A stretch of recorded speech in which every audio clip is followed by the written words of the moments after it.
Ay.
Disculpe, se está demorando un poco. Nada, no hay problema.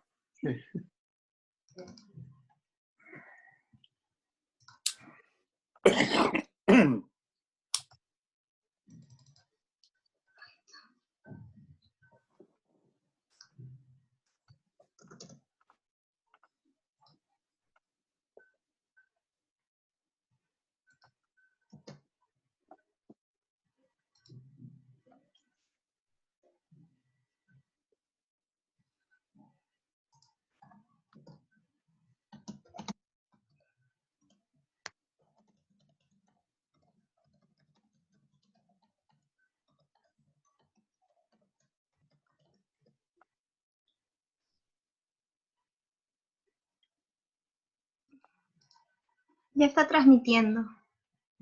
Ok. Sean bienvenidos, estimados lectores y seguidores de la Revista Peruana de Ciencias Penales. A nombre de nuestro director, el profesor Dr. José Urquizo Olaechea, a nombre de la Universidad Privada San Juan Bautista, les damos la bienvenida. En esta oportunidad tenemos con nosotros al profesor Enrique Gimbernat, que es doctor por la Universidad Complutense de Madrid, es doctor honoris causa en una gran variedad de universidades que lo reconocen por su trayectoria. Creo que no necesita mayor presentación al doctor Enrique Gimbernat, quien el día de hoy nos acompaña con la exposición del tema Introducción a la moderna teoría jurídica del delito, que es un tema muy importante tanto para la práctica como para la teoría de la dogmática jurídico-penal. Profesor Enrique Gimbernat, le doy el pase para que pueda dirigirse a nuestros lectores y seguidores. Muchas gracias. Muchas gracias a José Urquizo por haberme invitado a esta serie de intervenciones en la cual estoy acompañado por eminentes juristas latinoamericanos, españoles. Muchas gracias a la Revista Peruana de Ciencias Penales, en la cual he tenido el gusto de colaborar en más de una ocasión. Y mi intervención, mi conferencia, va a tratar puntualmente, porque es un tema enorme, sobre la moderna concepción de la teoría jurídica del delito. La teoría jurídica del delito se caracteriza por una serie de elementos que son la tipicidad, la antijuridicidad y la culpabilidad, que se vinculan al comportamiento. Para que haya un delito, por consiguiente, tiene que haber un comportamiento típico, antijurídico y culpable. La tipicidad, la antijuridicidad y la culpabilidad son predicados del comportamiento, que es el presupuesto de que haya un delito. Si no hay comportamiento, no puede haber delito. Si hay comportamiento, entonces hay que examinar y de una manera escalonada si ese comportamiento es típico, antijurídico y culpable. También se habla de acción típica, antijurídica y culpable. Cuando se habla de acción típica, antijurídica y culpable, hay que entender la acción en un sentido amplio como comprensiva, tanto del hacer positivo como del hacer, como del no hacer, como del comportamiento pasivo, porque el delito puede ser realizado tanto mediante un movimiento en relación de causalidad con un resultado típico, como en la omisión ante un daño que se puede producir y que el sujeto no actúa. Durante mucho tiempo, casi diría yo desde principios del siglo pasado, con las contribuciones fundamentales de von Litz y de Belin y de Metzger, se entendía la acción como un comportamiento, como una manifestación de la voluntad en la cual solamente había que ver si el sujeto había querido algo. Y si había querido algo y estaba en relación de causalidad con un resultado típico, pues ya teníamos la acción típica. Este era el llamado concepto causal de la acción.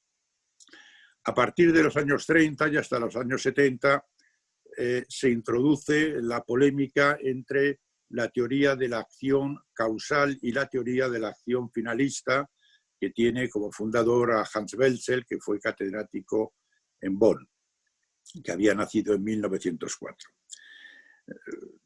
Durante varias décadas, la discusión fundamental, casi diría yo, fue la de la polémica entre acción causal, entre teoría causal de la acción y teoría final de la acción. Para Welzel, la acción era solamente cuando un comportamiento se dirigía directa o potencialmente a un resultado típico. Pero con ello estábamos realmente ante un comportamiento, una definición de comportamiento de carácter normativo, porque solamente serían comportamientos, serían acciones, las acciones típicas, en cuanto que tendrían que estar dirigidas o directamente por el propio autor, con dolo, a la causación del resultado típico, o potencialmente por la falta de diligencia que desembocaba también en un resultado típico. Pero esto era una normativización del concepto de acción, y naturalmente que también es acción comer, es acción pasear, es acción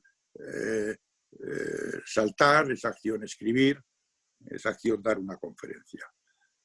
Y eso, para la teoría final de la acción, pues en principio no sería una acción, porque no sería ni una acción dolosa o imprudente causante de un resultado típico.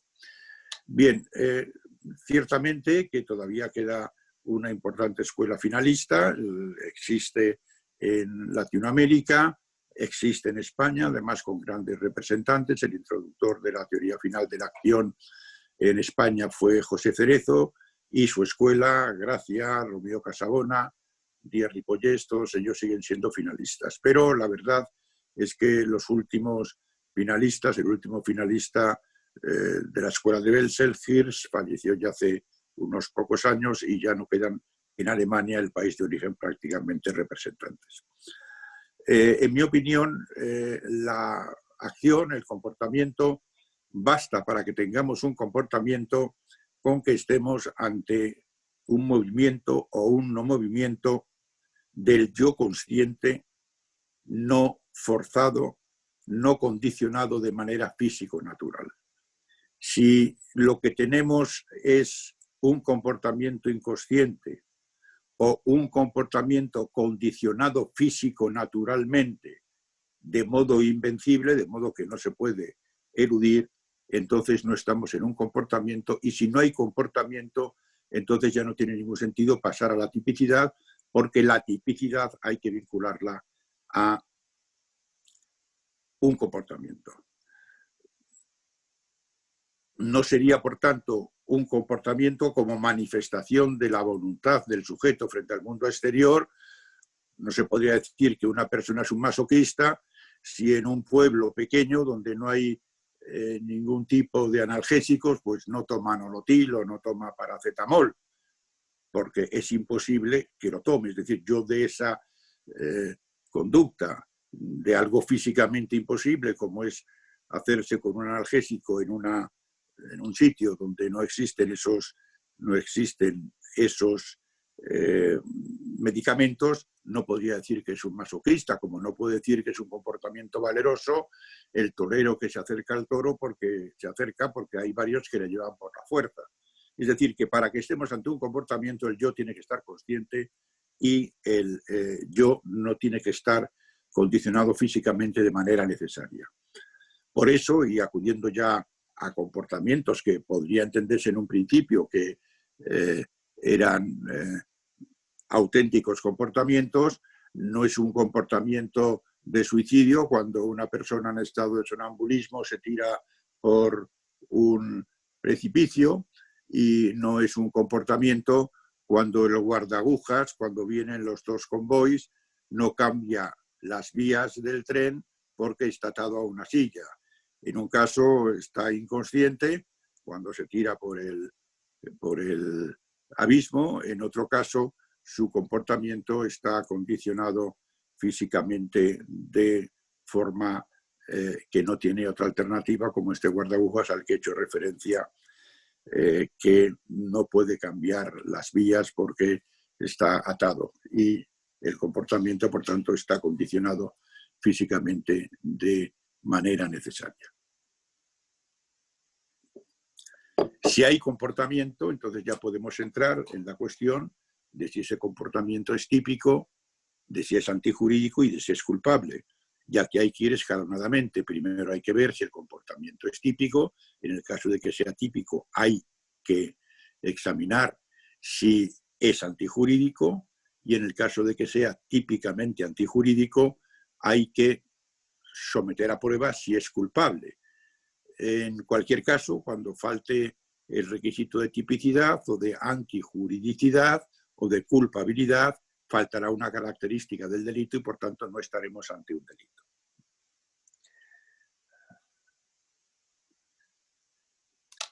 La tipicidad puede tener y tiene un aspecto objetivo y un aspecto subjetivo.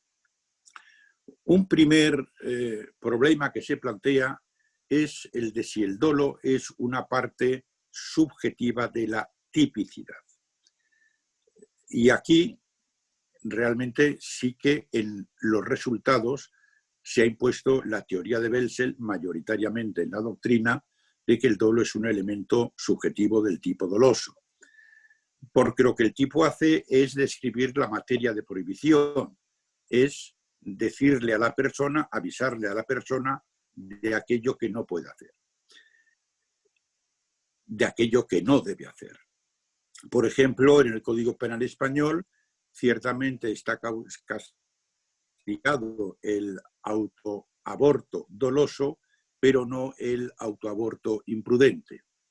Entonces, si una embarazada, desatendiendo las indicaciones del médico, a pesar de que le ha dicho que es un parto complicado, que es un embarazo complicado, practica deporte e imprudentemente se produce un aborto, esta no sería una conducta típica, porque lo que el tipo prohíbe es el autoaborto doloso y, por tanto, la mujer, desde el punto de vista del derecho penal, no tiene ninguna motivación para no actuar imprudentemente, porque aquí el derecho penal no va a entrar en juego. Y cuando hay un comportamiento imprudente, la imprudencia es también parte del tipo subjetivo.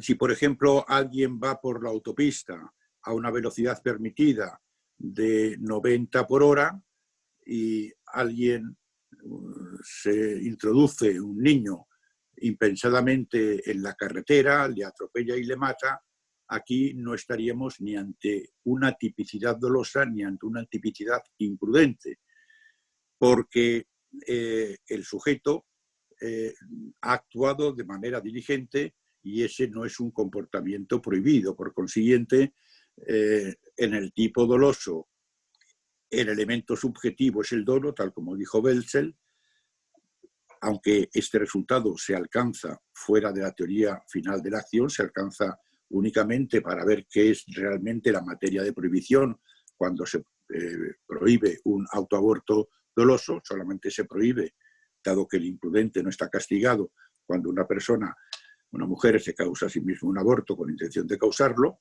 y por tanto el comportamiento, si es imprudente, no sería típico por faltar el elemento subjetivo del tipo doloso de aborto, de autoaborto, que es el único que recoge el Código Penal. Y si en el caso que les he señalado a ustedes de que alguien fortuitamente atropella a otra persona, ese comportamiento tampoco es típico porque él ha actuado de acuerdo con la diligencia debida, que es lo que le exige el Código Penal. Y por tanto, a pesar de que aquí sí, en este tipo hay homicidio doloso y homicidio imprudente, no estaríamos tampoco ante un comportamiento típico, dado que faltaría el elemento subjetivo del tipo doloso, no ha querido matar al niño, y el imprudente no ha infringido el deber de diligencia. Esta es en estos momentos la concepción de la tipicidad de la doctrina dominante.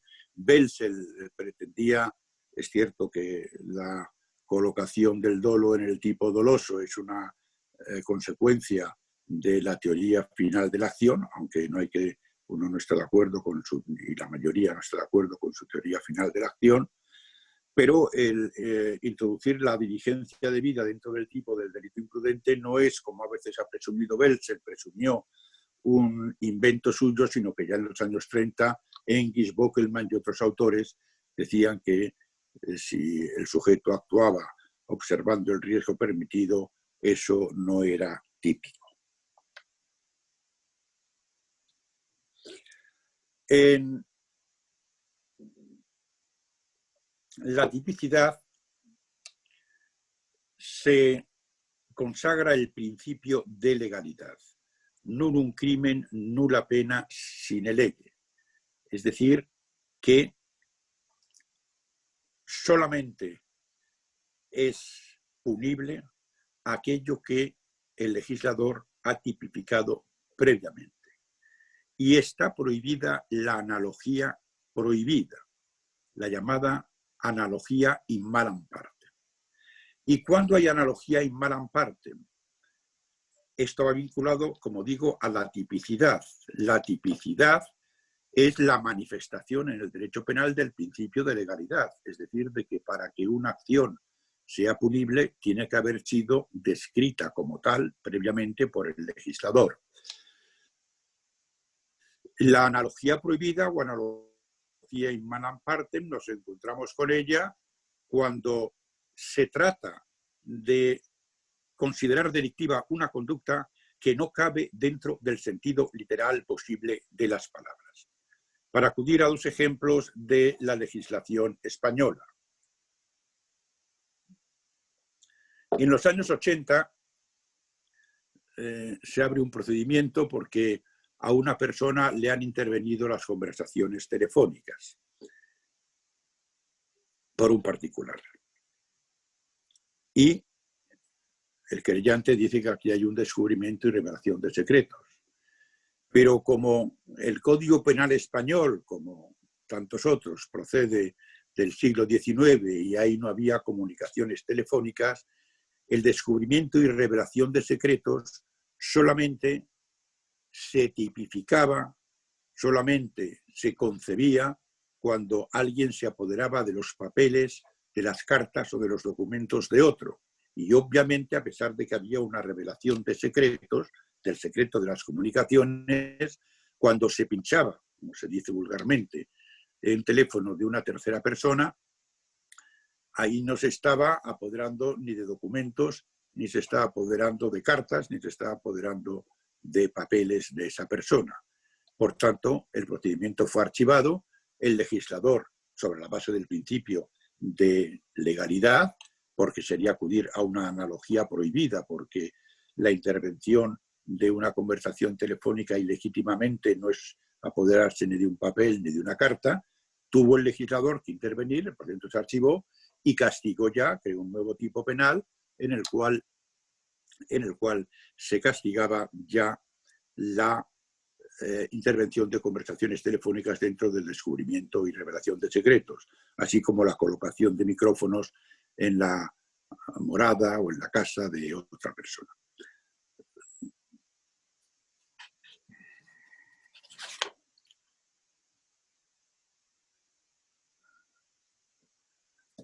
Como les he señalado a ustedes, la parte objetiva sería, por tanto, que estemos ante un comportamiento típico.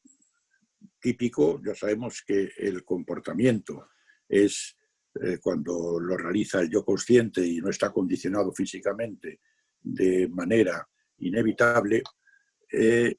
La tipicidad, en primer lugar, exige una relación de causalidad entre la acción y el resultado típico. Se dispara contra otro y se le mata. La acción es la que ha causado el resultado típico. Y aquí hay dos clases de comportamientos típicos. El comportamiento activo, cuando alguien falsifica un documento, lo está haciendo mediante una acción, y el comportamiento omisivo, que consiste en un no hacer. El no hacer no está en relación de causalidad con el resultado, porque no hay una influencia físico-natural del no hacer en el resultado típico. Si una madre deja morir de hambre al hijo, el hijo se muere por falta de alimentos. La madre lo que ha hecho es únicamente permanecer inactiva, aunque podría haber evitado el resultado si hubiera alimentado al niño. Y dentro de la omisión se distingue la omisión propia y la omisión impropia o comisión por omisión.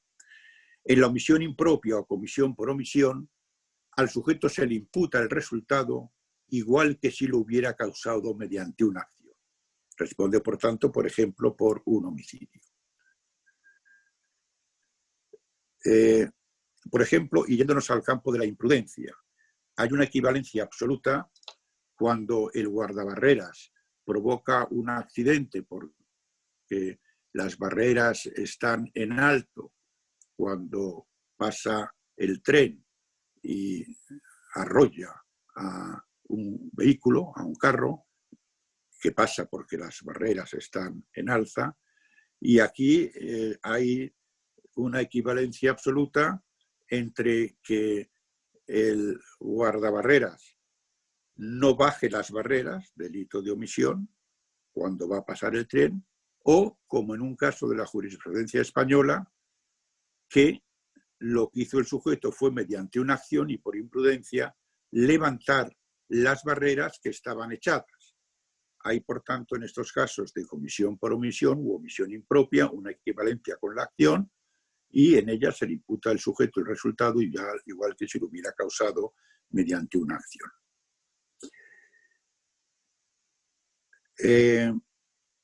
Lo mismo sucede en el caso de la madre, pues se responde del resultado, tanto si le estrangula, que aquí hay un delito de acción en relación de causalidad con un resultado, como un delito de omisión, tal como sucede en el ejemplo clásico que les he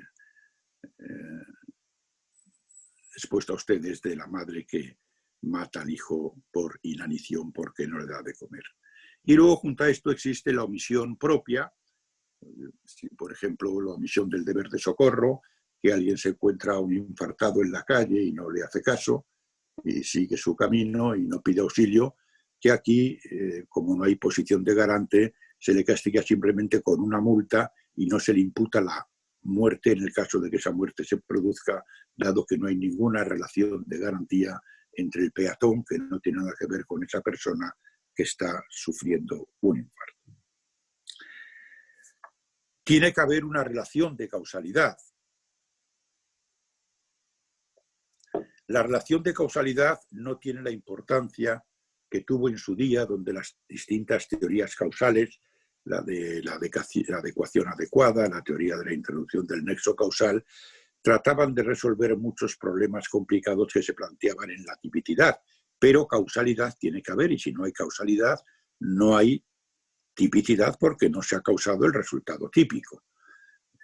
En el caso del delito doloso podrá haber una tentativa, en el caso del delito imprudente, si no hay un delito de peligro que castigue la mera conducta imprudente sin resultado, pues entonces no hay nada. Para acudir a un ejemplo de la jurisprudencia española, el caso Binader, que también surge en los años 80, principios de los años 80, Binader era un periodista que en la revista Interview publicó en 2 números semanales consecutivos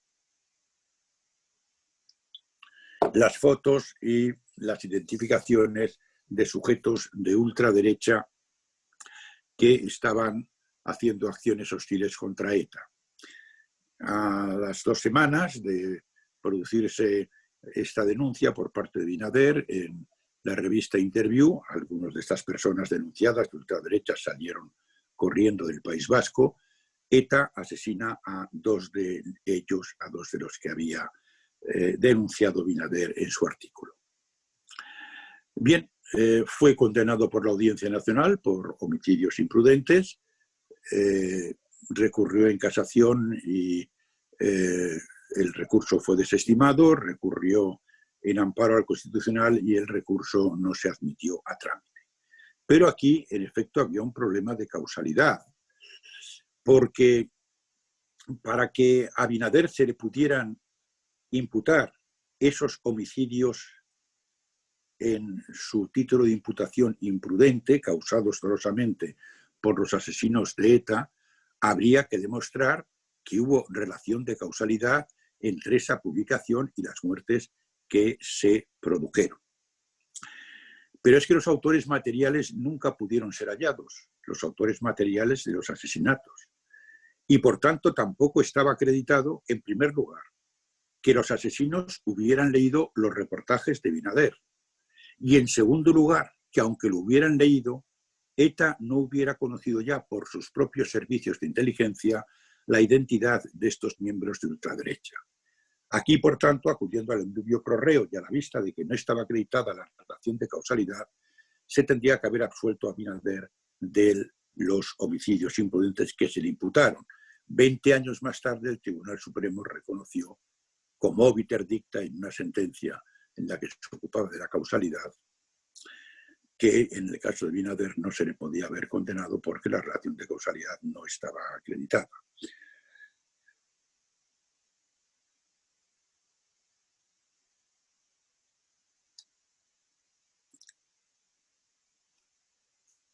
Por tanto, esta sería la parte objetiva, una de los tramos de la parte objetiva del tipo. Cuando se trata del tipo doloso, el Código Penal distingue únicamente, por lo general, entre dolo e imprudencia. Pero dentro del dolo, la doctrina y la jurisprudencia también distinguen 3 clases de dolo. Estamos ahora en la parte subjetiva del tipo doloso. Dolo directo de primer grado, se dispara contra otra persona para matarla, es la intención del sujeto, es lo que persigue directamente.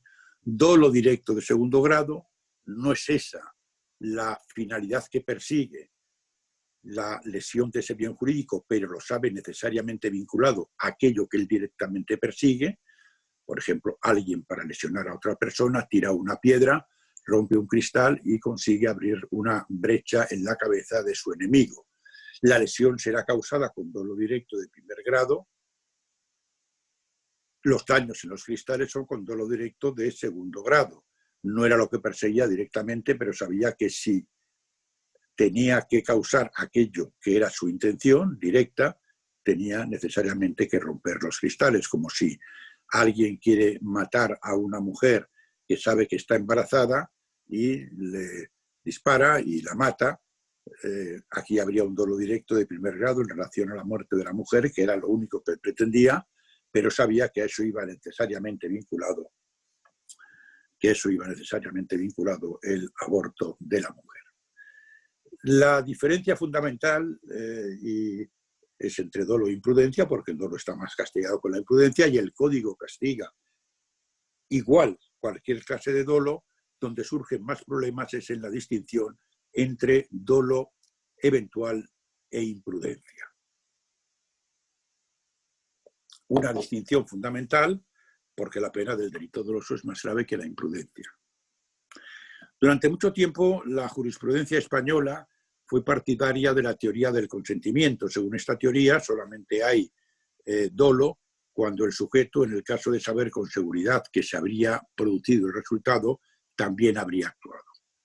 Si con seguridad hubiese sabido que se iba a producir el resultado, entonces no habría actuado, entonces estaríamos ante imprudencia. Si un ladrón sale corriendo, perseguido por la policía, y dispara contra una parte vital del cuerpo del agente que le persigue, para que haya dolo, de acuerdo con la teoría del consentimiento, habría que decir, en el caso de que supieras como seguro que ibas a matar a la gente, ¿habrías actuado? Sí, entonces dolo eventual. En el caso de que lo supieras seguro, no habrías actuado, imprudencia. Pero esta teoría en realidad se estaba aplicando de una manera estereotipada por la jurisprudencia española, que ha acabado fundamentalmente adoptando la teoría de la probabilidad. Eso en relación con dos casos. Un caso es el caso Bultó. En el caso Bultó, unos terroristas de Terra Llura, una organización terrorista de Cataluña, independentista, colocaron a Bultó, que era un industrial muy rico, una bomba en el pecho y le dijeron que desactivarían el mecanismo explosivo si les pagaba 500 millones de pesetas. Entonces, Bultó fue a su casa, subió al cuarto de baño, a casa donde estaba su hijo, y entonces el mecanismo explotó y falleció instantáneamente. Ciertamente que aquí parece intuitivamente que hay un delito doloso, pero él no perseguía directamente la muerte de Bultó, él lo que perseguía era los terroristas quedarse con los 500 millones de pesetas. Entonces fundamentándolo con la teoría del consentimiento, el Supremo dijo, bueno, es que aún en el caso de saber seguro que se iba a morir, también habrían actuado, lo cual no es un razonamiento convincente, porque lo que ellos querían era conseguir de Bultó los 500 millones de pesetas después de que éste les ofreciera pagar y que ellos le desactivaran el mecanismo explosivo. Ellos no les interesaba que Bultó muriera porque entonces no cobraban esa cantidad. Entonces, aquí en realidad se estaba adoptando la llamada teoría de la probabilidad, que es la que a mí me parece la teoría correcta. La teoría de la probabilidad dice que hay dolo cuando el sujeto somete al bien jurídico protegido a un gravísimo riesgo de lesión, que es lo que sucedía en este caso. Porque si vamos a la teoría del consentimiento, aquí no habría dolo eventual, porque si los sujetos hubieran sabido que Bultó iba a morir, entonces no lo habrían colocado el explosivo, porque no tenía ningún sentido, dado que un Bultó muerto no les podía pagar. Luego está la sentencia del caso Hipercor. En el caso Hipercor, ETA coloca en un supermercado español una bomba en un coche, en el aparcamiento, y avisa a la policía, avisa al Corte Inglés, que es el propietario de Hipercor, y avisa al diario Avui. La policía va allí y no encuentra ningún explosivo, ningún coche bomba, y se va. Los clientes van al aparcamiento, explota la bomba y fallecen varias personas, casi más de 20, y otras resultan heridas. Aquí tampoco se puede decir que, de acuerdo con la teoría del consentimiento, pudiéramos afirmar la existencia de dolo eventual, porque, para empezar, ETA ya avisó de que había un coche bomba que iba a estallar. Y en segundo lugar, porque ciertamente que en el terrorismo islámico no hay ningún problema para sus seguidores con que mueran niños, y mueran personas, y mueran mujeres, y mueran ancianos, porque es otra clase de terrorismo, pero los seguidores de ETA en aquella época no les parecía mal que se matase a un concejal del Partido Popular o del Partido Socialista, o que se matase a un militar, pero el que se matase a mujeres y a niños y ancianos absolutamente al margen de cualquier ideología política, no es una cosa que les pareciera bien, ni mucho menos. Es decir, que posible, y de hecho en las próximas elecciones que hubo, Herri Batasuna tuvo una bajada de votos muy importante. Es decir, que aquí no se puede decir que aun en el supuesto de que hubieran sabido que se iba a producir que la policía no iba a encontrar el coche bomba, también habrían actuado. Pero esto no importa, porque lo que importa, de acuerdo con mi opinión, la teoría de la probabilidad es que sometieron al bien jurídico protegido de las muertes y de las lesiones que causaron a un gravísimo peligro de lesión. Por tanto, desde el punto de vista de la teoría de la probabilidad, sí que hay dolo eventual, y aquellos fueron asesinatos y asesinatos intentados con dolo eventual. La teoría de la probabilidad, a partir de la sentencia de la colza, del caso del aceite de colza, es la que acaba adoptando el Tribunal Supremo, ahora ya de forma mayoritaria, y es la que utiliza el Tribunal Supremo para el tipo subjetivo del tipo doloso. En gran parte, la gran novedad de las últimas décadas es la imputación objetiva, que es también un problema de tipicidad. Porque ya no basta con que el sujeto dolosa o imprudentemente haya causado un resultado típico, sino que una vez que sabemos que el sujeto dolosa o imprudentemente ha causado el resultado típico, hay que plantearse la ulterior cuestión normativa de si a ese causante doloso o imprudente del resultado típico, este le es o no le es imputable objetivamente. Y si no le es imputable objetivamente, por mucha causalidad, por mucha acción, por mucha imprudencia o en su caso dolo que exista, no hay tipicidad porque falta la imputación objetiva.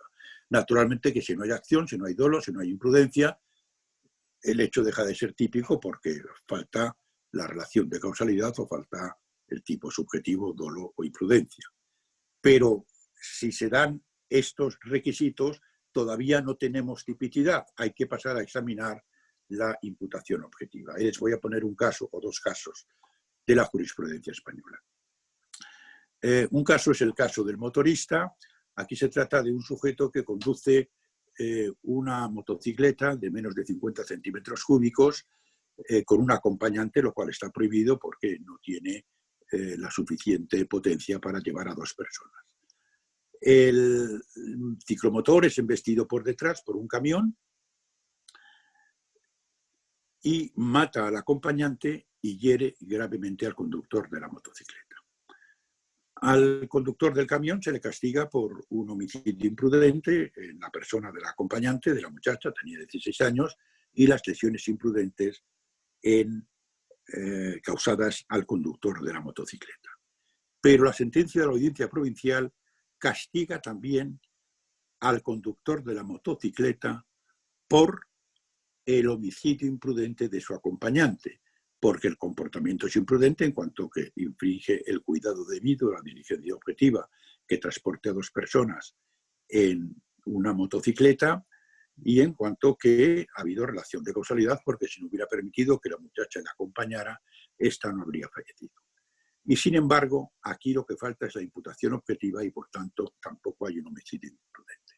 La imputación objetiva es una serie de criterios de carácter normativo que preguntan, de acuerdo con distintos criterios de carácter normativo, si existe o no existe imputación objetiva.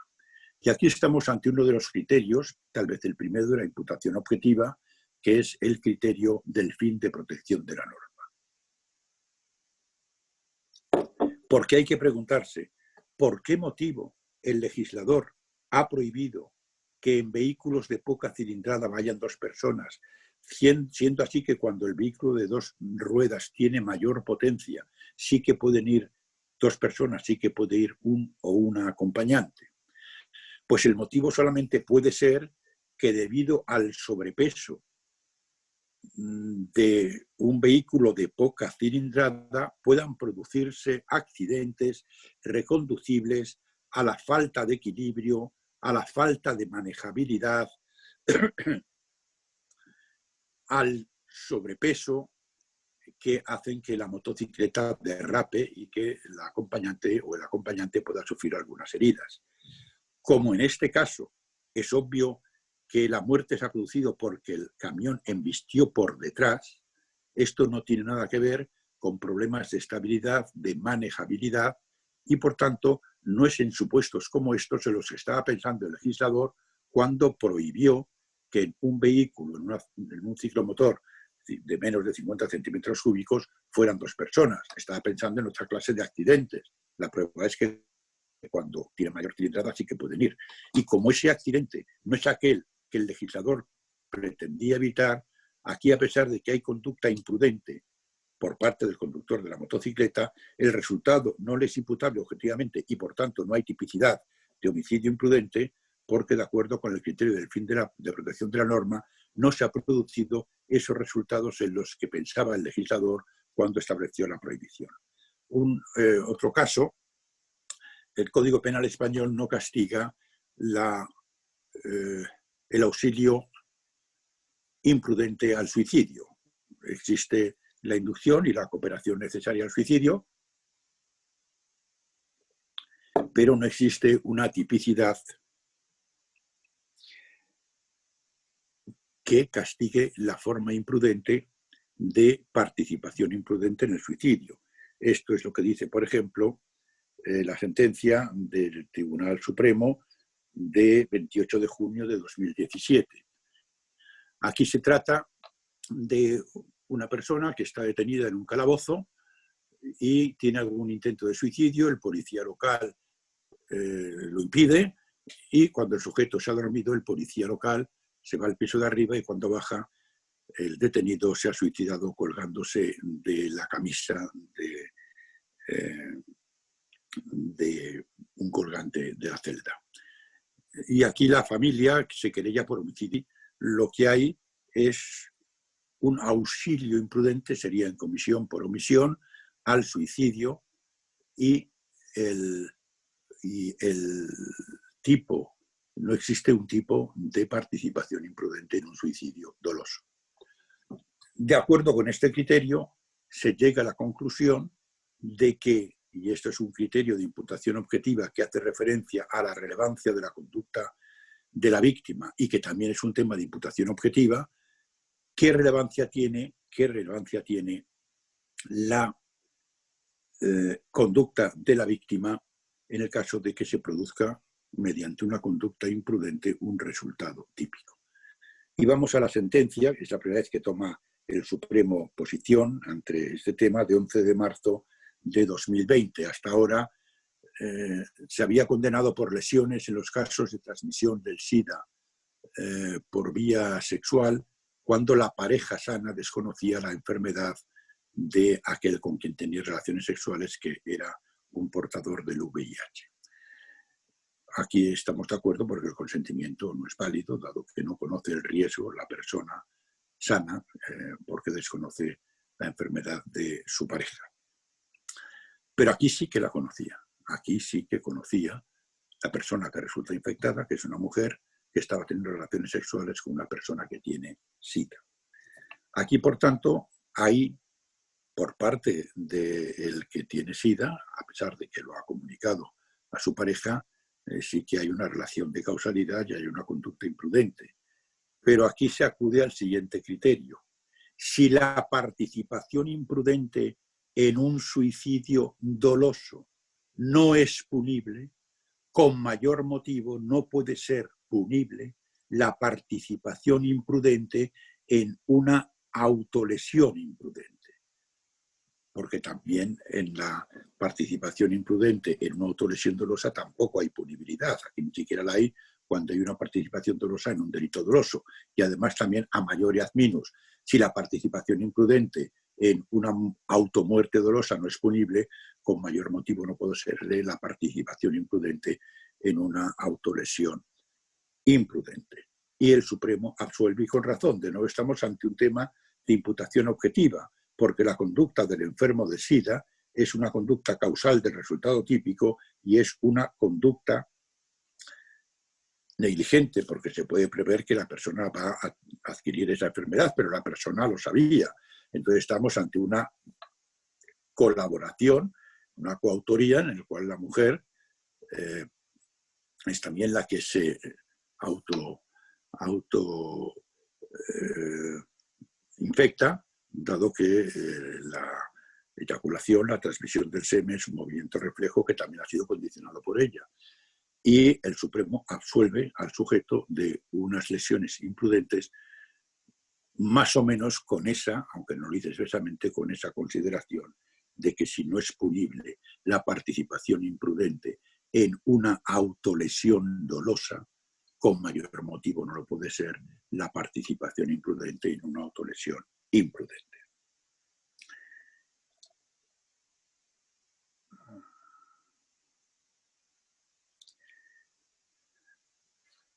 A veces se habla de formas de aparición del delito cuando se habla de la tentativa y se habla de la participación delictiva.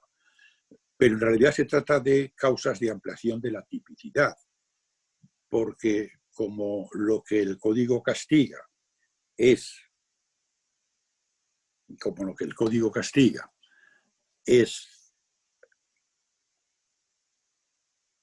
la acción del autor directo, que causa un resultado típico, entonces la participación no está en el tipo. No castiga al que induce o al que coopera necesariamente o al cómplice. Es una causa de ampliación de la tipicidad, que es donde hay que estudiarla, dentro, por tanto, de la tipicidad. Y lo mismo rige para la tentativa. Lo que el Código Penal castiga son delitos consumados, el que matare a otro, el que falsificare un documento. No castiga, por tanto, la tentativa, pero mediante la causa de ampliación de la tipicidad de la tentativa, estaríamos ante una ampliación de la tipicidad, y la tentativa hay que estudiarla también dentro del tipo, y no como una forma especial de aparición del delito. Está tipificado en el Código Penal, en el caso de la tentativa, poniendo en relación el tipo de la parte especial con los preceptos de la parte general que castigan la tentativa, o en su caso los preceptos de la parte general que castigan la participación delictiva.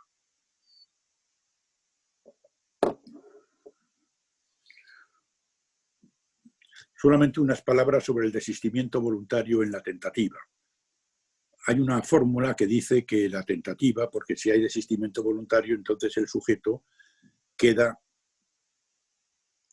exonerado de responsabilidad, a no ser que haya cometido un delito en el camino hacia la consumación. Si, por ejemplo, se trata de realizar una violación y ha habido antes abusos, ha habido antes una agresión sexual, pero distinta de la penetración, si desiste al final de la penetración se le castigará únicamente por una agresión sexual, pero no por la violación, porque ha desistido voluntariamente. Entonces hay una fórmula antigua que dice hay un desistimiento voluntario cuando el sujeto se dice aunque puedo, no quiero, y hay un desistimiento involuntario cuando se dice aún no puedo.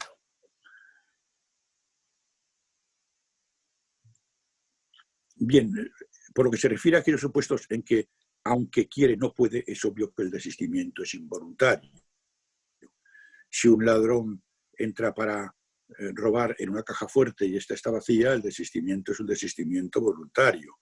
Si un sujeto que quiere violar a otra persona es detenido por la policía antes de la agresión completa a la libertad sexual, es un desistimiento voluntario, involuntario. Si un sujeto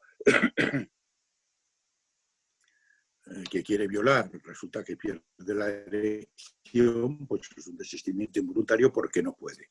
El problema se plantea en aquellos casos en los que el sujeto puede pero no quiere, porque ya sabemos que únicamente el desistimiento voluntario es aquel que anula la punibilidad. Y aquí, claro, si dijéramos aunque puede, no quiere, pues habría que decir que es un desistimiento involuntario cuando los ladrones están robando por la noche y resulta que oyen a la policía. Ellos pueden consumar el delito con mayor peligro, pero salen corriendo, sería involuntario. sería voluntario porque pueden, pero no quieren, porque el riesgo ha aumentado. Es ahí donde surgen los problemas. Y aquí hay un criterio que introduce Roxin y que ha sido aceptado también por la doctrina de la jurisprudencia, que es el de la lógica criminal. Si el sujeto, a pesar de que puede consumar el delito, actúa desde el punto de vista de la lógica criminal de una manera coherente, no hay ningún motivo para premiarle, porque el desistimiento voluntario es un premio. Si un sujeto sale corriendo, pues es lo que hacen la mayoría de los delincuentes, que salen corriendo si viene la policía.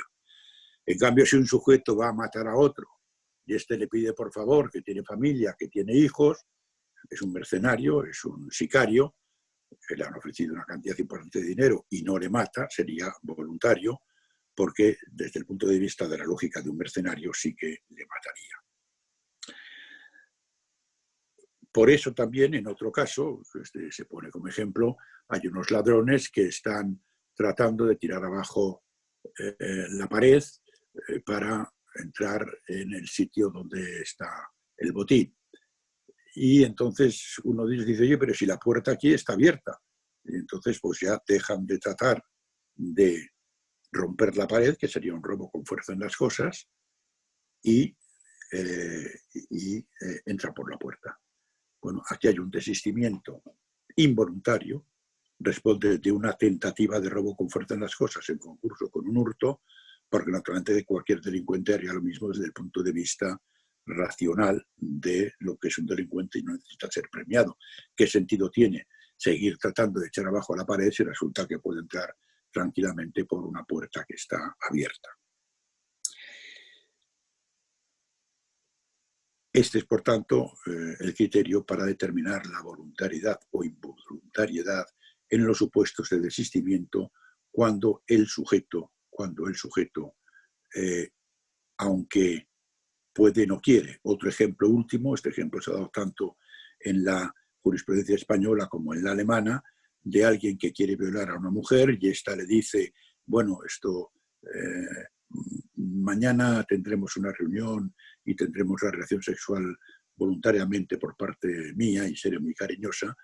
El sujeto desiste ante la promesa de tener una relación sexual espontánea y la mujer va a la policía y le denuncia desistimiento involuntario porque en principio un tipo de violador sí que le parecería eso correcto, le parecería que estaba bien tener una relación sexual espontánea y no una violación. Desistimiento involuntario de la violación. Bien, en la participación delictiva, y veo que se me echa el tiempo encima, en la participación delictiva, voy a correr entonces porque me parece que me estoy pasando el tiempo y yo sé que la atención de los oyentes tiene un cierto límite y si uno se extiende, pues acaban sin prestar atención. En la participación delictiva, de nuevo he dicho que es una causa de ampliación de la tipicidad y ahí se castiga a los inductores, a los cooperadores necesarios y a los cómplices a pesar de que no son los autores materiales.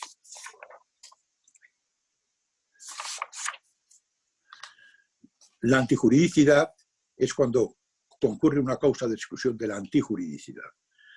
A la antijuridicidad solamente se le puede pasar cuando la acción es típica, porque si no es típica se acabó el problema. Si es típica hay que ver si es antijurídica y no es antijurídica cuando concurre una causa de exclusión de la antijuridicidad, como puede ser el ejercicio legítimo de un derecho, como puede ser la legítima defensa, como puede ser el estado de necesidad. Esa conducta es típica, pero no es antijurídica y por tanto no es punible tampoco. Es un comportamiento conforme al derecho. Solamente quiero tratar aquí el tema de si las causas de justificación exigen o no exigen un elemento subjetivo especial. Esto se ha planteado en la jurisprudencia española en relación con los intermediarios en los secuestros de ETA. Antes, cuando actuaba ETA, había una serie de personas que se ponían en contacto con ETA y hacían llegar el rescate que pagaban los familiares a la víctima, que era su padre, que era su madre, que era su hermano, que era su hijo, a través de este intermediario que cobraba una comisión. Y entonces aquí se plantea el problema de si las causas de justificación exigen un elemento subjetivo de la causa de justificación, porque el Código Penal español, al definir la legítima defensa y la necesidad, dice en estado de necesidad para evitar un mal propio o ajeno. Parece ser que debe ser la única finalidad. Y en la defensa dice el que actúa en defensa. Parece que esa debe ser la finalidad. Y estos intermediarios no les pregunta si lo hacen para evitar un mal propio o ajeno o lo hacen porque con ello cobran una buena comisión. Y el Supremo, así como a la familia que ha pagado el rescate, no la castiga por una colaboración con banda armada, al intermediario sí que le ha castigado por colaboración con banda armada. Pero en mi opinión, sin razón. Porque cuando el Código Penal habla de defensa o habla de para evitar un mal propio o ajeno, lo que se está refiriendo es a que el sujeto tiene que abarcar con su conocimiento la existencia objetiva de una causa de justificación, para que no sea una legítima defensa o un estado de necesidad putativo. El sujeto que piensa que alguien le va a atacar y él le da un disparo y le da en la pierna, bueno, pues en realidad no actúa en defensa porque el otro no tenía intención de agredirle. Por tanto, para que sea legítima defensa tiene que haber un conocimiento de la causa de justificación. Pero claro, es que el Código Penal, cuando en la parte especial ha creado supuestos específicos de estado de necesidad, nunca ha preguntado cuál era la finalidad del sujeto que materializaba aquel estado de necesidad. Actualmente en España, en el aborto, existe la solución del plazo en el sentido de que el aborto está permitido en las primeras semanas de embarazo. Pero hasta hace relativamente pocos años estábamos con el sistema de indicaciones que decía que se podía practicar el aborto y era impune cuando se hacía para salvar la vida de la madre o para salvar su integridad física por hubiera el peligro de que la mujer sufriera graves perturbaciones físicas o psíquicas, cuando el efecto era consecuencia de una violación o cuando existía el temor de que naciera con graves taras físicas o psíquicas. Bueno, aquí estábamos ante un estado de necesidad, había ahí dos bienes en conflicto, por una parte que siguiese adelante el desarrollo del embrión, por otra parte el derecho de la mujer a su intimidad, al libre desarrollo de la personalidad, y decía, bueno, pues tiene más peso esos derechos de la mujer. Pero aquí el médico que practicaba el aborto, y lo tenía que hacer un médico, cobraba naturalmente en las clínicas de aborto que existían, casi todas se llevan a cabo en clínicas privadas, y nunca se le preguntó al médico si él practicaba el aborto, porque en realidad lo que quería era que la mujer pues, pudiera desarrollar su personalidad y salvar su intimidad, o lo hacía porque era un negocio. Eso era irrelevante, además tenía que ser un médico, si no el aborto era punible. Y lo mismo sucede en el Código Penal actual con las operaciones de cambio de sexo, que realmente suponen una castración. Están permitidas en el Código Penal cuando hay un consentimiento válido por parte del hombre que se siente mujer y que quiere tener un cuerpo que responda a cuál es su sensibilidad y su forma de manifestarse. Y lo tiene que practicar un médico, que naturalmente un urólogo, que también cobra por la operación, que es una castración, que es una mutilación. Y nadie le pregunta al médico para ver si se aplica o no se aplica esa excepción de responsabilidad, si lo hace para ganar dinero, simplemente porque su gran interés es que ese hombre vuelva no vuelva, entre por fin en un cuerpo que sea el que está concorde con lo que son sus sentimientos y lo que son sus aspiraciones. Por tanto, con tal de que el sujeto sepa que concurre un estado de necesidad o una legítima defensa, como en el caso del intermediario concurre un estado de necesidad, es más importante salvar la vida que la colaboración con banda armada, que en efecto se presta al dar el dinero, y por tanto el intermediario no debe ser castigado en contra de lo que dice el Supremo. Finalmente, tenemos la culpabilidad, y ya realmente me estoy extendiendo demasiado y voy a acabar muy rápidamente, solamente decirles a ustedes la culpabilidad para un concepto, para una teoría, es reprochabilidad, es cuando el sujeto ha cometido una acción típica y antijurídica, no es culpable cuando se le puede reprochar el hecho típico y antijurídico que ha cometido. Y se le puede reprochar cuando, pudiendo distinguir entre lo justo y lo injusto y actuar de acuerdo con esta manera, no obstante se decide por lo injusto, a pesar de que podía decidirse por lo justo. Lo cual presupone que se parta del libre albedrío y de que el sujeto que actúa con libre albedrío es culpable, el que actúa sin libre albedrío, niños menores, psicóticos, estas personas pues no actúan con libre albedrío y por tanto no son culpables. Esto parte de que se puede demostrar el caso concreto del libre albedrío. Otro criterio parte más bien de la prevención general, de que el sentido de la pena es un sentido de motivación al sujeto para que no cometa delitos y que se puede prescindir del libre albedrío y naturalmente no hay que castigar a las personas que no son motivables por el derecho penal, como son los locos, como se encuentran en un error invencible de prohibición o como son los menores de edad.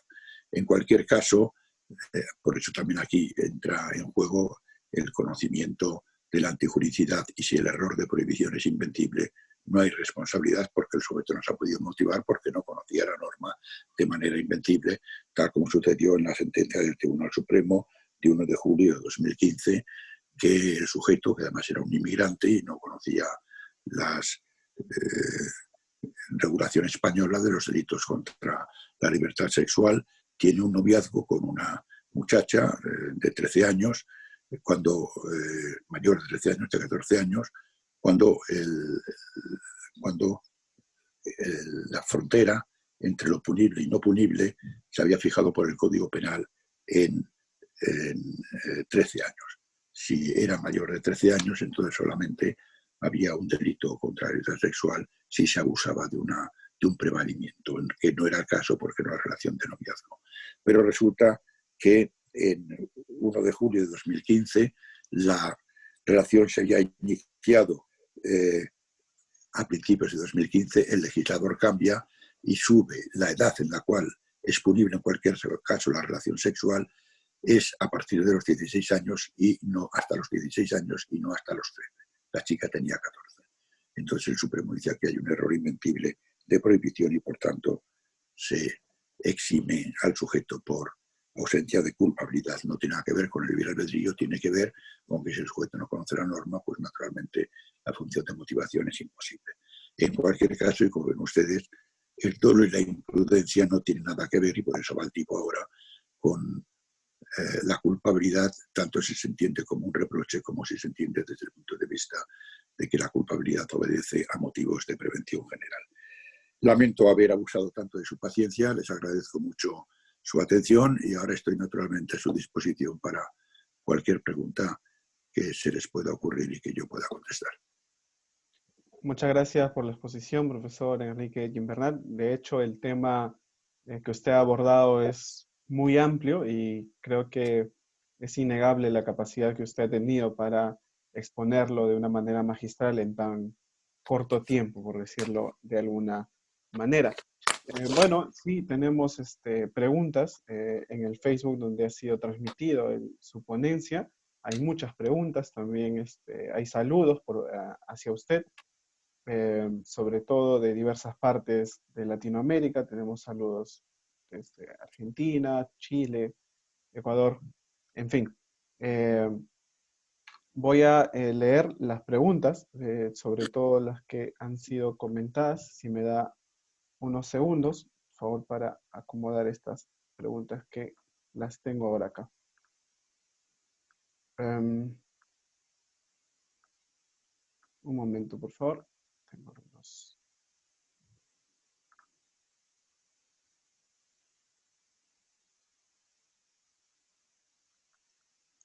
Muy bien, la primera pregunta es de Benavente Chorres y dice así: ¿qué opinión tiene usted acerca de las posturas que analizan la teoría del delito a partir de las normas de comportamiento y normas de imputación como lo hace Hart en el contexto anglosajón? Esa es la pregunta y creo que puede ser un poco complementada con el trabajo que hace Hruska que hizo Hruska en su época en Alemania, ¿no? Que analizar la teoría del delito a partir de las normas de comportamiento y normas de imputación. ¿Qué opinión tiene respecto a ello? Bueno, yo creo realmente que la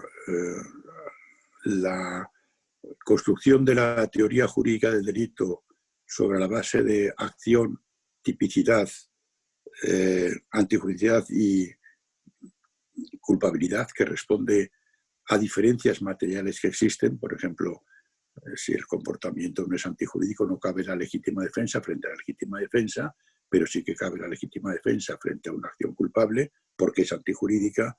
Yo creo que es una de las grandes construcciones del pensamiento jurídico, y la verdad es que, de hecho, la doctrina absolutamente mayoritaria en la jurisprudencia y en la doctrina parten de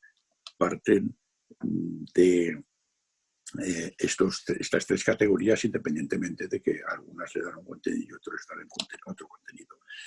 Yo soy muy escéptico sobre el derecho anglosajón. Yo creo que el derecho anglosajón es otro mundo, y un mundo peor que el nuestro. Es un mundo en el cual la abstracción funciona mal. Yo creo que las importaciones que hemos hecho del derecho anglosajón son todas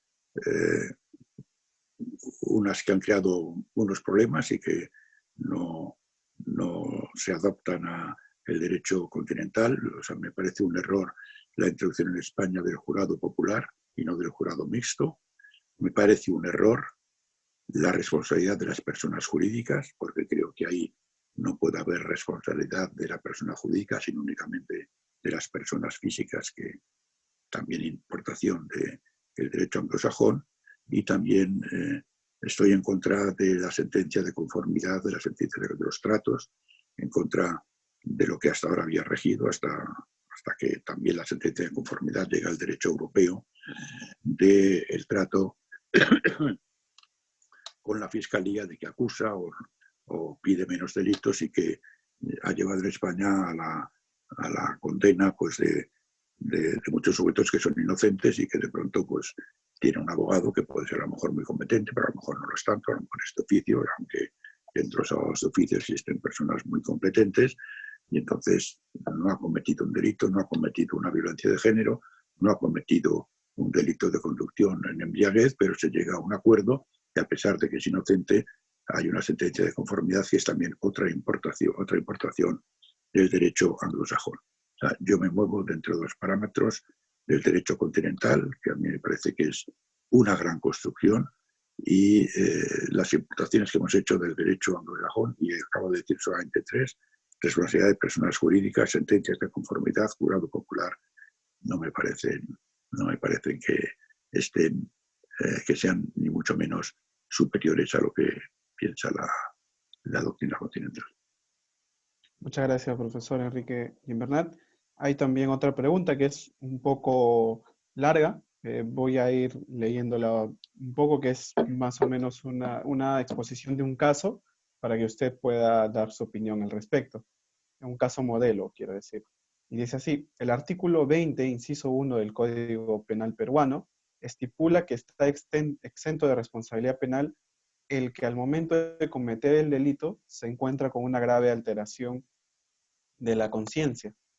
En ese sentido, en Perú también se sanciona a quien conduce un vehículo automotor con más de 0.5 gramos litro de alcohol en la sangre.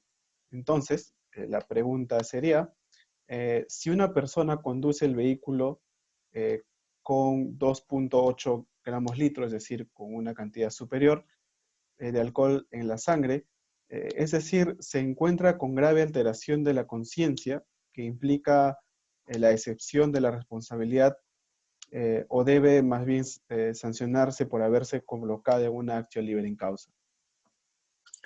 Bueno, en primer lugar, podemos aquí acudir, porque en España pasa exactamente lo mismo. Es decir, si hay una grave alteración física, eso puede incluso excluir la responsabilidad criminal, o puede por lo menos atenuarla, y sin embargo la conducción en estado de embriaguez o bajo el efecto de las drogas está castigado. Sí, pero es que son problemas distintos y yo creo que aquí habría que acudir a la acción libre in causa, porque si el sujeto sabe que va a conducir, está primero bebiendo, mientras que en el caso de, por ejemplo, un asesinato por un motivo de que acaban de matar al hijo y él pues se venga sin querer, una vez que ha muerto el hijo, porque si sería para defenderlo estaríamos ante legítima defensa, yo creo que en el caso de el supuesto de conducción en estado de embriaguez bajo la influencia de sustancias psicotrópicas o estupefacientes, ahí podemos acudir a la acción libre in causa, sabiendo que el sujeto luego se va a desplazar cuando empieza a beber, que o sabe que se va a desplazar o puede pensar que se va a desplazar. Ahí habría que vincular al momento en que no tiene la grave alteración psíquica el juicio de culpabilidad. Muchas gracias, profesor. Hay una serie de preguntas específicas sobre la imputación objetiva que creo juntarlas, son de varias personas. Quizá ahora exponiéndole a usted una sola. Bueno, las preguntas se refieren sobre todo a qué críticas cree usted que han sido las más importantes hacia la imputación objetiva, cuál es la diferencia, considera usted, y al mismo tiempo, cuál es la que usted prefiere respecto a la teoría de Roxin o Jacobs. Y finalmente, una pregunta que engloba todo, que es, ¿cómo considera usted esta última tendencia en que la imputación objetiva se convierte o está tomando, o que está abarcando un ámbito más allá de la tipicidad objetiva, sino también la tipicidad subjetiva, como un injusto global, ¿no? Como un injusto global en la teoría del delito? Creo que ahí quizá están haciendo referencia a un modelo como el del profesor Feijó, ¿no? ¿Qué podría opinar de ello? Esas serían las preguntas sobre la imputación objetiva que han sido desarrolladas aquí ahora. Sí, me dice la primera La de las primera preguntas. es sobre las críticas a la imputación objetiva. ¿Cuál cree que ha sido la más importante sobre las críticas? Sí. Bueno, vamos a ver. Yo creo que la imputación objetiva realmente es un gran progreso porque lo que se hacía antes era mediante normativización de conceptos ontológicos como el de la acción o el de la causalidad, se trataba de resolver problemas que ahora se resuelven por la imputación objetiva, porque lo que se hacía era normativizar la causalidad, que es un concepto ontológico. Voy a acudir a un ejemplo. De acuerdo con la teoría de la causalidad adecuada o la teoría de la imputación o la teoría de la introducción del nexo causal, se decía, no, si alguien manda a otro para matarle en un avión y el avión se cae, pues entonces responde, porque lo ha hecho para matar, ya hay relación de causalidad, ya hay dolo. Entonces, decir, la teoría de la causalidad adecuada, no, porque no es adecuado el pagar un billete de avión para matar a otra persona. Y la teoría de la introducción del nexo causal decía, bueno, es que el comportamiento imprudente del piloto o una bomba que ha colocado un terrorista, pues eso interrumpe la relación de causalidad. Es decir, que se estaba normativizando conceptos ontológicos, obviamente de una manera falsa. Imaginemos el caso de que el sujeto sabe o no sabe que alguien va a poner una bomba. De acuerdo con la teoría de causalidad adecuada, hay que tener en cuenta los conocimientos, o sea, los datos conocidos y cognoscibles. Cuando una persona compra un billete de avión para matar a otro y no sabe que van a colocar una bomba a un terrorista, pues entonces diría, no hay relación de causalidad. Pero ¿y si lo sabe? Entonces, como el dato es conocido, habría relación de causalidad. Pero es obvio que esto no tiene nada que ver con la relación de causalidad, porque la concatenación en el mundo exterior es comprar billete de avión para matar a otra persona y el avión estalla porque explota una bomba. Entonces, el que yo sepa o no sepa que se ha colocado una bomba, es algo que no tiene nada que ver con la concatenación objetiva. La teoría de la adecuación, como la de la interrupción del nexo causal, que vuelvo a decir lo mismo. Si ha colocado una bomba, la teoría de la interrupción del nexo causal, en el caso de que el sujeto no lo supiera, diría que hay interrupción del nexo causal. Pero si lo sabe, habría que condenarle. Pero de nuevo, no hay nada en el mundo objetivo que nunca se pueda mantener la interrupción o la adecuación y en otro no. Es decir, que lo que ha hecho la teoría de la imputación objetiva, es decir, todos esos elementos normativos que hasta ahora habían deambulado por la teoría de la acción, la teoría social de la acción, que decía que solamente era cuando uno quería o podía prever, si no, no hay acción, con lo cual dejaba fuera del campo de la acción, como la teoría final, los comportamientos que no fueran delictivos, era normativizar, porque solamente estaba definiendo en realidad la acción típica, no la acción. Lo que hace la teoría de la imputación objetiva es decir, bueno, vamos a ver, la concatenación en la teoría de la causalidad es de acuerdo con la teoría de la conditio sine qua non, si ese comportamiento ha tenido influencia en la producción del resultado típico. Pero hay un elemento normativo, pero vamos a llamar a las cosas por su nombre, que son los elementos normativos, y ya no vamos a acudir a razonamientos que no son convincentes, como por ejemplo la ausencia de acción o la ausencia de relación de causalidad, y lo vamos a decir, a pesar de que no se puede negar la concurrencia de una acción, no se puede negar la concurrencia de relación de causalidad, ni de dolo ni de imprudencia, no obstante, no responde sobre la base de una consideración de carácter normativo, como es el fin de protección de la norma, pero llama las cosas por su nombre. La causalidad es un problema ontológico. La acción es fundamentalmente un concepto ontológico como la causalidad.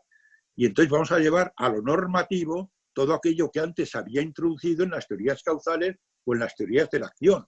Y aquí además se trata de razonar por qué no hay imputación objetiva. No hay imputación objetiva sobre la base, por ejemplo, de la teoría del fin de protección de la norma, porque las normas se establecen para evitar determinados resultados, no todos los resultados.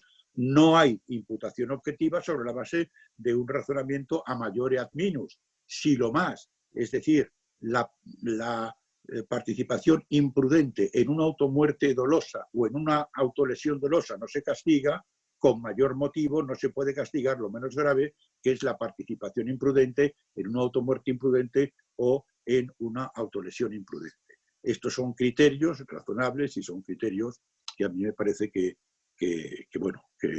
se han llegado por fin a lo que es normativo, a lo normativo, es la imputación objetiva, y lo que es ontológico, predominantemente ontológico, eso a la causalidad como teoría de la condición y a la acción como teoría fundamentalmente, tal como decía aunque no siempre, vamos, no en todo su, tal como yo he defendido con la teoría de la acción.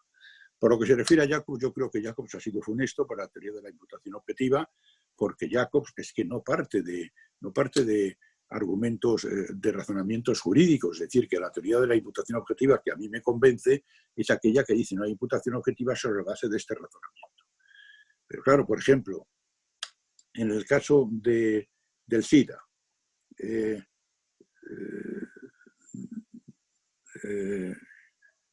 según Jacobs, el cliente que tiene relación con una prostituta, aunque ésta no le confiese que tiene SIDA y resulta infectado, pues no responde la prostituta de la transmisión de la enfermedad, porque dentro de su esfera de su competencia, dentro de sus deberes de autoprotección, que no sé de dónde se los saca, entonces resulta que aquí sí que no hay imputación objetiva, mientras en mi opinión sí que la hay, porque la mujer con la que tiene relaciones sexuales le ha ocultado su enfermedad y por tanto el consentimiento no es válido porque no conocía el riesgo al que se sometía. Es decir, que así como por ejemplo Roxin, así como por ejemplo Rudolfi, así como por ejemplo Schinemann, yo mismo, cuando hablamos de la teoría de la imputación objetiva, estamos teniendo en cuenta para decir cuándo hay y cuándo no hay razonamientos de carácter jurídico. Jacobs se mete por terrenos sociológicos, por Luhmann, y entonces pues son unos conceptos que realmente, ¿dónde viene? ¿Cuál es la obligación? ¿Cuál es el rol del cliente de la prostituta, en qué complejo de normas, de dónde lo saca. Es decir, que yo creo que Jacobs ha sido, con todos mis respetos para Jacobs, al cual aprecio no solamente científicamente, sino personalmente, pues yo creo que no ha supuesto ningún progreso para la teoría de la imputación objetiva. Y desde luego la teoría de imputación objetiva, en mi opinión, es un tema del tipo objetivo. Muchas gracias, profesor. Como le digo, hay muchas preguntas. Yo le estoy tratando de englobar todas ellas y creo que ya con esta vamos a ir culminando porque ha sido muy amplia su exposición, muy interesante también. Y dice así la pregunta, en realidad son varias, ¿no? que las han formulado. Y dice así, ¿por qué se cataloga como involuntario el desistimiento del sujeto que acepta posponer la práctica sexual con su potencial víctima a petición de ella? Una propuesta en estos términos elimina la espontaneidad de la retracción en la decisión criminal y a la vez, ligado con esto, hay una pregunta de otra persona que es un poco ya de opinión, que dice así, doctor Guimbernat, ¿para usted sería válida la tipificación de un delito de violación imprudente justamente para colmar o tapar estos casos de error no tanto en la persona, sino más bien en el consentimiento que le da el sujeto pasivo, ¿no? Esas serían las preguntas. Sí, bueno, por lo que se refiere a ese caso de violación, que vuelvo a decir que se ha presentado tanto en la jurisprudencia española como en la alemana, vuelvo a decir, o sea, si el sujeto se comporta como un delincuente, con la lógica del delincuente, porque hay que premiarle, porque claro, el desistimiento lo que hace es anular la punibilidad de la violación. Entonces uno podría decir, es verdad que hay un tipo de violador que posiblemente lo que quiere y lo único que le satisface es tener una relación sexual venciendo la resistencia física de la víctima. Pero seguro que hay otros violadores, será otro tipo de violador que si acude a la violencia física es porque no puede tener una relación espontánea que siempre preferiría a la de la violencia física. Es decir, que yo creo que este sujeto, desde el punto de vista de este tipo de violador, está actuando lógicamente y coherentemente. Entonces no hay por qué premiarle, porque cualquier otro violador de su tipología habría hecho lo mismo, habría dicho, hombre, pues mucho mejor mañana, en el cual la entrega va a ser una entrega voluntaria. Claro que soy partidario de la violación imprudente.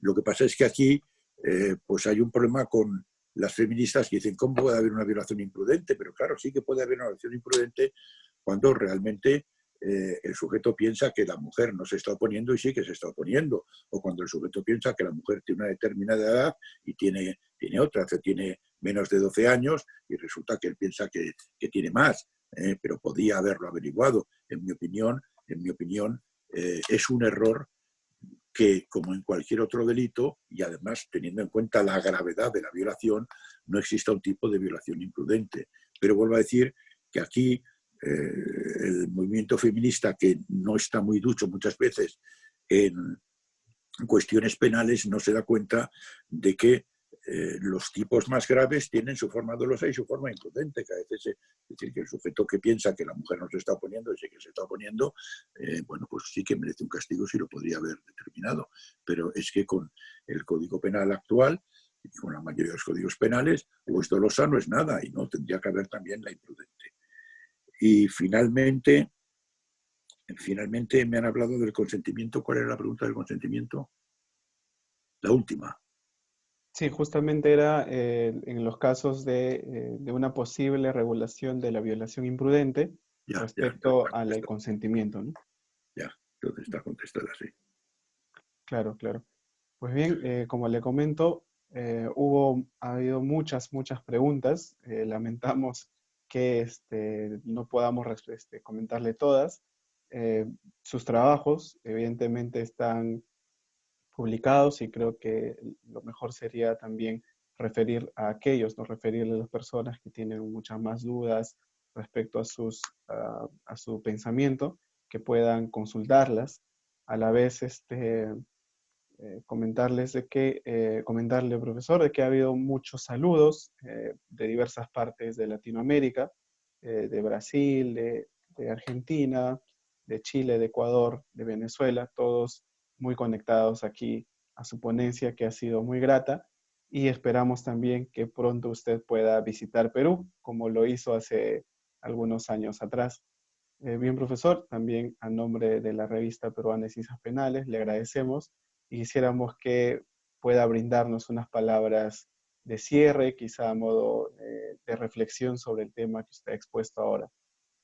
Sí, bueno, en primer lugar quiero devolver los saludos a las personas desconocidas, que seguro que son conocidas, porque yo tengo muchos amigos en Latinoamérica, he estado muchas veces en Latinoamérica, allí me han atendido muy bien, tengo varios doctorados honoris causa por países latinoamericanos y quiero devolver esos saludos y además muchas gracias por haberme atendido en una conferencia que me parece que ha sido un poco larga. Bueno, pues lo que he hecho pues, ha sido realmente tocar un tema nuclear de la parte general. La teoría jurídica del delito es la parte nuclear del derecho penal. Y un abogado me decía, los asuntos se ganan con la parte general. Bien, la parte especial también es muy importante. Decía Pancho González, dice, el drive es el que da de comer, no el revés.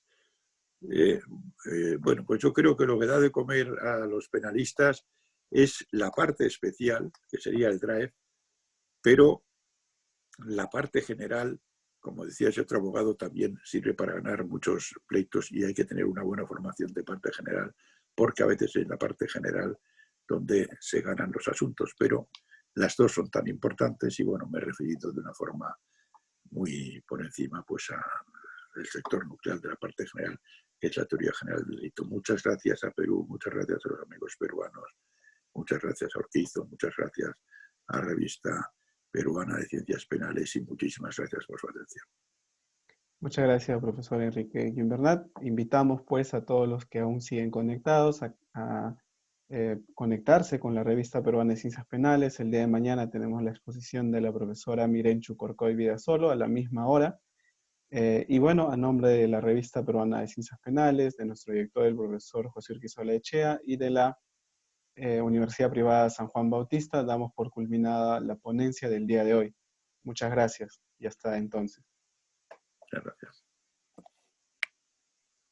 Profesor, justo Sí. aquí ahora se acaba de conectar el profesor José Urquizo, que me parece que quiere enviarle unos Muy bien. saludos. Muy No sé bien. si, profesor José Urquizo.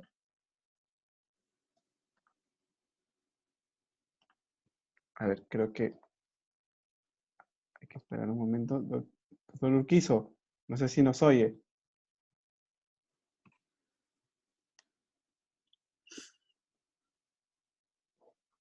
Creo que tiene algunos inconvenientes. A ver, voy a tratar de conectarme con él ahora.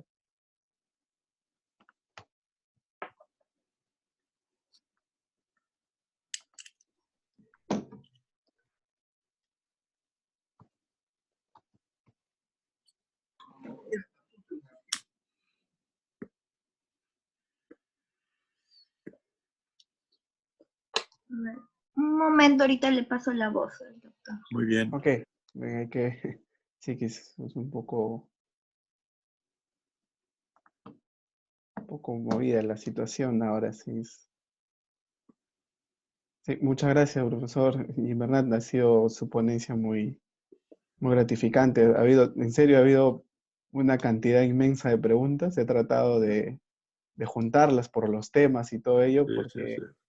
porque la verdad usted ha expuesto la temática, o sea, una temática que creo en las facultades se llevan, por ejemplo, en más de un mes, ¿no?, de clases. Y usted, de manera muy sorprendente, quiero decirlo de manera personal, la ha resumido en una hora, ¿no?, que creo que dice mucho de usted, y por lo cual evidentemente le agradecemos. Hombre, no, gracias a ustedes. Un placer. Sí, ahora se está Se conectando está ya. conectando. Sí, se Ha está tenido conectando. problemas con la red. Ah, ya.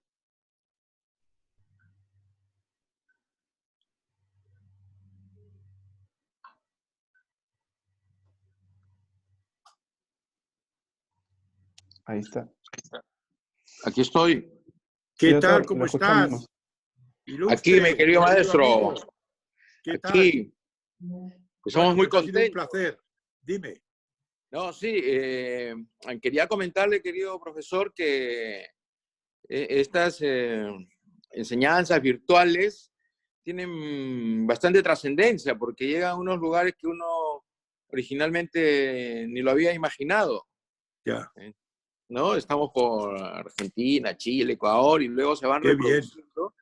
Sí, Y la sí. verdad es que da gusto porque despierta mucho interés en las personas, en Qué los bien. jóvenes, los profesores, ¿no? Bueno, el derecho penal aquí es muy intenso y es